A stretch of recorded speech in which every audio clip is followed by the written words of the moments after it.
Greetings, Justin. Thanks so much for your note about the biggest challenge you face and this idea of being responsive to clients when they need it. It's common for advisors to be worried about this, especially real advisors. Like we care as a real advisor, you care deeply about the work you do and making sure that when clients need something, they get it, especially when they're anxious or worried that you're there, right? So it's a common concern. How do we address it? Especially if you run a solo firm and you want to go away on a longer trip. How do you address it? Do you tell clients? So there's a couple of things that I just wanted to share with you. One is just remember you don't run an emergency room, right? And I know you know that, but you don't run an emergency room. It's very, very rare where emergencies come up, right? Having said that, sometimes they do. And especially around the idea of like, what if a client needed money or was really worried about something? I want to be there. So I always, and I was surprised, shocked at how easy this was to do and how clients took it. Just communicated, right? I'm going away on a 10-day trip to New Zealand, right? I want to make sure, as much as I know that we don't run as much as you and I know, speaking to the clients, that we don't run an emergency room around here. There's hardly ever something that comes up that needs to be addressed immediately. Sometimes there are. So I've made this contingency plan, right? And I've seen advisors do this and I did something like this, where you set up a specific email address or a specific phone number, right? I won't be checking email while I'm gone. If something comes up, just send a text to this number and I will arrange to get back to you quickly. Or just send an email to this number, right? If something comes up that can't be handled on this date and time, insert date and time of when I'm returning, email this number or text this number. And I will check that once a day, right? And what you'll find almost always is you check it. In fact, I even remember clients sometimes sending things like, hey, I'm just double checking that you're not checking this. Right? Okay, the second thing I've seen people do is have another solo advisor on call.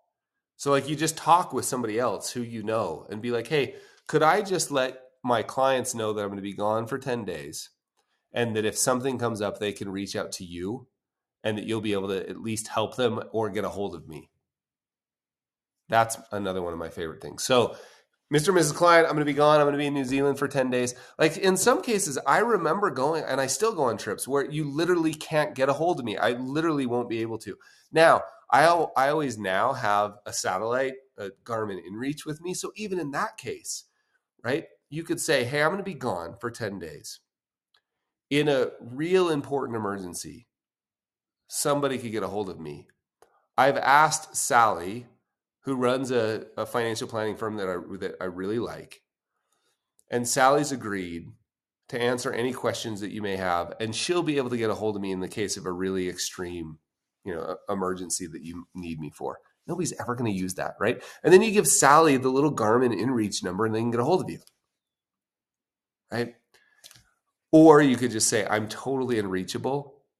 Sally will be able to take care of anything until I get back. So that's some of the ways that I've handled it. And then remember, okay, that's tactically how to think about it.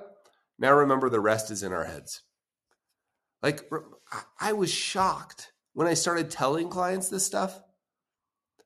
They were so supportive of it because they want the same thing. I remember being like so nervous about taking a Friday off or something because people will be like, oh, slacker. No, clients actually are like, you're doing the thing that we want. Now, there are some clients that don't feel that way, and you'll have to decide, are those clients a good fit? And in fact, I had one prospective client tell me, you don't want me as a client. He knew that I spent time. In fact, I remember specifically, he was like, I know you spend time on long trips away where I can't get a hold of you. This was back in the day where we didn't have any way to get a hold of people when we were out in the woods, right? And he was like, you don't want me as a client. I was like, well, thanks for saving me the trouble. You know what I mean? You're right, I don't. So there will certainly be clients who that will be a problem for, and you have to decide if you want them as a client. And that's all sort of in our heads, this idea that all the clients will be worried because tactically we can take care of it. So we've gotten rid of the tactics.